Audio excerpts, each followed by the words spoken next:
வாழ்வில் வார்த்தை ஊழியங்கள் வழங்கும் இன்றைக்கான இறை வார்த்தை. கிறிஸ்துவுக்குள் அன்பானவர்களே, ஒவ்வொரு நாளும் அதிகாலையில் ஆண்டவருடைய வார்த்தைகளை அனுப்புவதற்கு பலன் கொடுக்கிறார். எப்பொழுதுமே ஆண்டவருடைய வார்த்தைகள் நம்மை உற்சாகப்படுத்துகின்றன, உணர்த்துகின்றன, உருவாக்குகின்றன. இன்றைக்கு இறை வார்த்தை என்ற பெயரிலே பல வருஷங்களாக இந்த ஊழியத்தை நான் செய்து கொண்டு வருகிறேன். அநேகர் இதை பார்க்கிறீர்கள், சிலர் பதில் அனுப்புகிறீர்கள். நன்றி தெரிவித்துக் கொள்ளுகிறேன். இந்த யூடியூபிலே இதுவரைக்கும் சப்ஸ்கிரைப் செய்யாதவர்கள் சப்ஸ்கிரைப் செய்து இந்த ஊழியத்தோடு உங்களை இணைத்து கொள்ளுங்கள். இந்த ஊழியங்களுக்காக ஜெபியுங்கள். ஆண்டவருடைய வார்த்தைகள் தான் நம்மை எப்பொழுதுமே அவருக்குள் நிற்பதற்கு உதவி செய்யும். இந்த நாளிலும் ஆண்டவருடைய வார்த்தைகளை தியானிக்கலாம். ஆண்டவருக்கு நாம் காணிக்கை கொடுக்க அழைக்கப்பட்டிருக்கின்றோம் என்பது உண்மைதான். ஆனால் எந்த மனநிலையோடு அவருக்கு காணிக்கை கொடுக்கிறோம் என்பதுதான் முக்கியம். தசமபாகம் கொடுப்பது என்ற நியமம் புதிய ஏற்பாட்டில் இல்லை. யார் கொடுப்பார்கள்? 2 கொரிந்தியர் 9ஆம் அதிகாரத்தில் சில வசனங்களை காண்பித்து அவர்கள் எப்படிப்பட்ட மனநிலையோடு கொடுத்தார்கள், நாமும் எப்படி கொடுக்க வேண்டும் என்று சொல்லி சில காரியங்களை காண்பிக்க விரும்புகிறேன். முதலாவது, தேவன் மேல் பிரியமாயிருப்பவர்கள் கொடுப்பார்கள். அவனவன் விசனமாயும் அல்ல, கட்டாயமாயும் அல்ல, உற்சாகமாய் கொடுக்கிறவனிடத்தில் தேவன் பிரியமாய் இருக்கிறார் என 7ஆம் வசனத்திலே பார்க்கிறோம். 1 நாளாகமம் 29ஆம் அதிகாரம் 3, 9 மற்றும் 17ஆம் வசனங்களில் வாஞ்சையினால் மனப்பூர்வமாக உத்தம இருதயத்தோடு கொடுத்தேன் என தாவீது குறிப்பிடுகிறார். 2வது, தேய்பிறையாக அல்ல வளர்பிறையாக தங்கள் நிலைகளில் பெருக நினைப்பவர்கள் கொடுப்பார்கள். 8ஆம் வசனத்திலே நாம் இதை பார்க்கின்றோம். ஆம், சகலவித நற்கிரியைகளிலும் வளர பெருக, அதாவது ஆவிக்குரிய வாழ்க்கையிலே வளர நினைப்பவர்கள் கொடுப்பவர்களாக இருப்பார்கள். இன்னும் ஆண்டவரை புரிந்து கொள்ள வேண்டும், இன்னும் ஆண்டவருக்காய் வாழ வேண்டும், இன்னும் என் பரிசுத்த நிலையில் வளர வேண்டும் என்று நினைப்பவர்கள் ஆண்டவருக்கு கொடுப்பார்கள். 3வது, தேவையுள்ளவர்கள் மேல் மனதுள்ளவர்கள் கொடுப்பார்கள். 9ஆம் வசனத்திலே ஏழைகளுக்கு கொடுக்கிறவனின் நீதி என்றென்றைக்கும் நிற்கும் என வாசிக்கின்றோம்.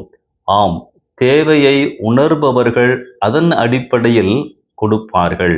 4வது, தேவைக்காக மட்டுமல்ல, எப்போதும் தேவனுக்கு ஸ்தோத்திரம் செலுத்துபவர்கள் கொடுப்பார்கள். வசனம் 11-12 நன்றி அறிதலின் இருதயம் உள்ளவர்கள் கொடுப்பவர்கள். தேவனிடத்தில் பெற்ற ஆசீர்வாதங்களை நினைப்பவர்கள் மனமுவந்து கொடுப்பார்கள்.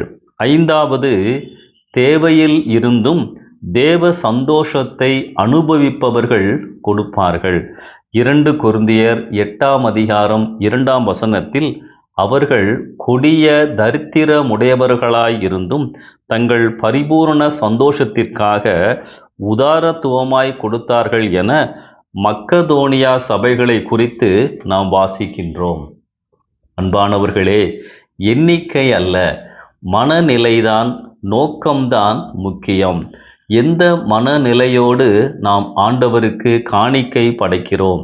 கர்த்தருக்கு கொடுத்தால் அவர் உனக்கு இத்தனை மடங்காய் திருப்பி கொடுப்பார்.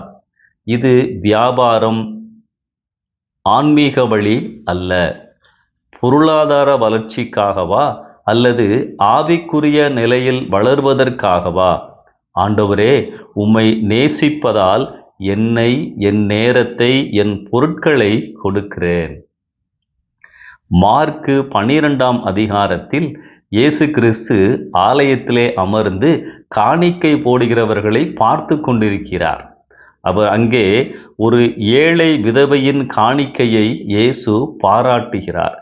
2 காசு போட்டாலும் இவள்தான் மற்றெல்லாரை பார்க்கிலும் அதிகமாய் போட்டாள் என்று சொல்லுவதை பார்க்கின்றோம். அன்பானவர்களே, ஆண்டவர் நாம் காணிக்கை படைக்கின்ற பொழுது நம் மனதை தான் பார்க்கிறாரே அன்றி எண்ணிக்கையை அல்ல. ஆபேலும் காயினும் கர்த்தருக்கு காணிக்கை கொடுக்க வந்த பொழுது காயினின் காணிக்கையை ஏன் கடவுள் அங்கீகரிக்கவில்லை?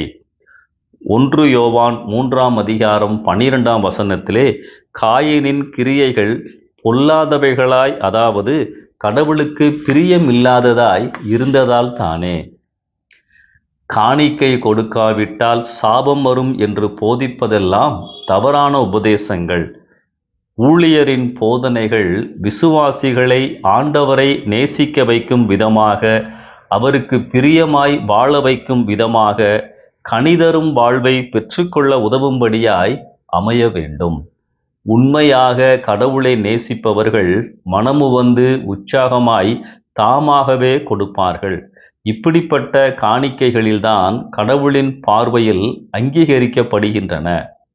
பிரியமானவர்களே, அன்பின் அடிப்படையில் நம் ஆவிக்குரிய செயல்பாடுகள் அனைத்தும் இருப்பதாக. இந்த சிந்தனையோடு இந்த நாளை ஆரம்பிப்போம். கர்த்தர் உங்களை ஆசீர்வதிப்பாராக, வழிநடத்துவாராக. ஆமென்.